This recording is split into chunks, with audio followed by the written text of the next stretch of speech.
Mr. President, Excellencies, distinguished delegates, on this occasion of the general debate of the 75th session of the United Nations General Assembly, I have the great honor and privilege to introduce the statement of His Excellency Nana Addo Dankwa Akufo-Addo, President of the Republic of Ghana.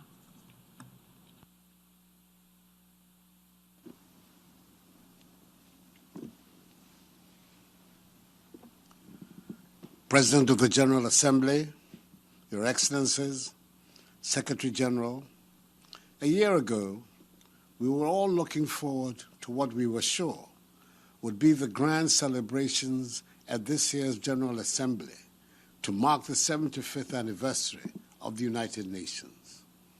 Instead of the anticipated major gathering for the celebrations, we've been forced to stay at home and employ technology to make our addresses to the Assembly. It is not only these celebrations that have had to be adapted to changed circumstances. Our world has been turned upside down, and we have all been forced to learn new ways of doing things. It would have been implausible to suggest, but we have learnt not to shake hands or hug our loved ones. For many people, the most difficult thing to deal with in these uncertain and unsettling times has been the silence forced on churches, mosques, temples, and other places of worship. Singing in groups has become a dangerous activity, and a major item which is preoccupying the attention of world leaders is how to send and keep our children in school safely. All the sacred economic rules by which we have been urged to conduct our affairs in the past century have been thrown out, at least for the moment. Indeed, all our best-laid plans have turned out to be of no use when faced with the ravages of an unknown virus. We in Ghana have, however, chalked modest successes in trying to defeat the virus through resolute actions by my government, the cooperation of the Ghanaian people, and the grace of the Almighty. Mr. President, the lessons are clear. We all fell together and looked into the abyss together. Even as we closed our borders and shut airports, the reality dawned on all of us that we had to rely on each other to be able to get out of the trouble we were in. We have all gone down together. We should all rise together. If the answer to this pandemic lies in finding a vaccine, that vaccine should be made available to the whole world, rich and poor alike, developed and developing, all races and all beliefs. The virus has taught us that we are all at risk, and there's no special protection for the rich or a particular class. For as long as the virus exists, whatever medical solutions that might be found should be made available for all in aid of our common humanity. We're told by the Organization for Economic Cooperation and Development, OECD, that COVID-19 has brought in its way, quote, a significant reduction in the financing available to developing economies, unquote.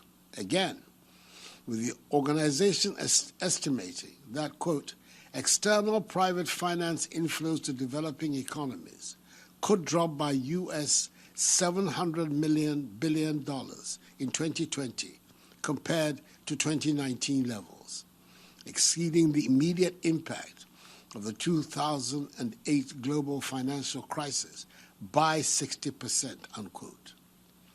The restructuring of the global financing architecture to enable access to fresh capital by developing nations, now more than ever, is of immediate necessity if the gains chalked in transforming their economies are not to be eroded and the standards of living of their peoples not to be dangerously lowered. Now is the time for this much discussed and much analyzed institution of ours, the United Nations, to rise to the occasion. One of its agencies, the WHO, has been in the eye of the storm during this crisis and all of us have to learn the lessons that have emerged. Yes, we should have arguments about the UN and its agencies and their roles, but after 75 years, the arguments should be like the ones we have in our families and not about their very existence. We should correct the long-standing injustice that the current structure and composition of the UN, particularly the Security Council, represents for the nations of Africa. Established in those far-off days of 1945, membership of the Council does not presently reflect the realities of the 21st century. The time has come for the adoption and endorsement of Africa's common position on UN reform, as set out in the El Zuwini Consensus, so we can create a modern United Nations fit for purpose in our time. We should also focus our attention on the 2030 UN Sustainable Development Goals, especially as we mark the beginning of the decade of action to deliver the goals and targets of Agenda 2030. As President, as co-chair of the SDG group of eminent advocates, Ghana believes that the effective implementation of the 17 SDGs remains critical to making the multilateral system relevant in addressing the global challenges we face. Indeed, one such is the threat to the consolidation of democratic governance, especially in Africa, in the face of turbulent conditions prevailing in several parts of Africa.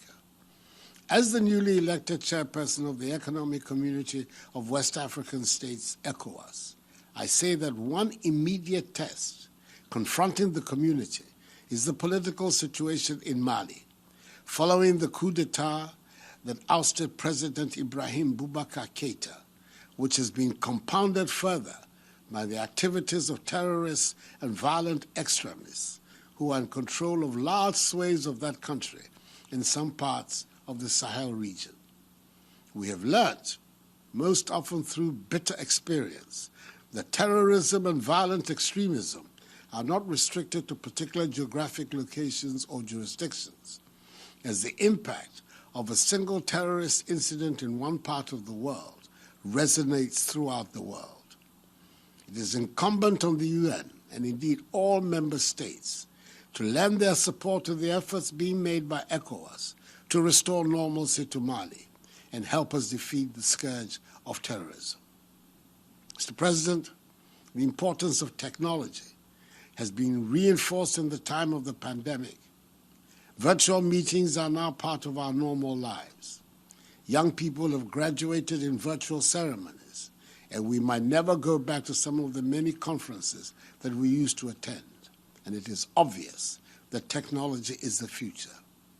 Ghana, therefore, welcomes and endorses the Secretary General's recommendation, as contained in the Roadmap on Digital Cooperation, to ensure that no one is left behind.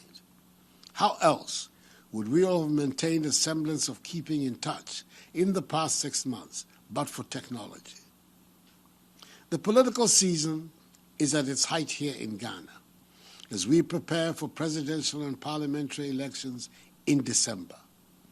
Like everything else in our world today, even the politicking has been affected by the pandemic, and we cannot campaign for votes in the style to which we are accustomed. We're having to rely on technology to find ways of popularizing our messages in the time of COVID-19. It is a matter of great pride to me that in spite of the difficulties in conducting an election during a pandemic, I'm able to state that all Ghanaians are agreed that we have to work together to ensure that the elections will be transparent, free, fair, safe, and credible. This will be the 8th elections since we embarked on constitutional rule in our 4th Republic in 1992. Each of the elections has seen an improvement on the previous one, and we're looking forward to this year's passing off peacefully with characteristic Ghanaian dignity. We are keenly aware of the reputation that Ghana has built as a tolerant and working democracy, and we have every intention to nurture and improve upon it. Paramount in everyone's consideration is the Ghana Project, which aims to modernize all aspects of our lives and bring prosperity to our land. I have no doubts whatever that at the end of the elections, we shall be proud of ourselves, Africa will have good cause to be proud of us, and the rest of the world will find lessons to learn from us. Last year, 2019, was an extraordinarily exciting year for us in Ghana. It marked the 400th anniversary of the start of the barbaric transatlantic slave trade and the arrival in America of the first captured slaves from West Africa.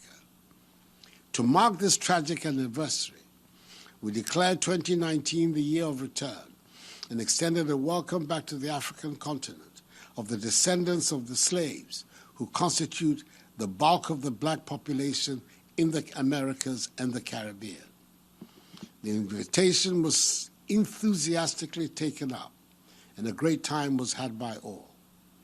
We have every intention to keep a welcome mat laid out in Ghana for members of the African diaspora. We in Ghana live with the grim reality that the majority of the abducted slaves from the continent were transported to the Americas and Caribbean through the forts dotted along our coastline. We owe it to their descendants to find a safe haven in Ghana if they should need it. This responsibility means that we have to make Ghana secure and desirable, both for her present-day citizens and for those in the diaspora that might want to come back either for a visit or stay. I extend the best of luck to all of you from Ghana and look forward to a healthy and happy world. I thank you for your attention.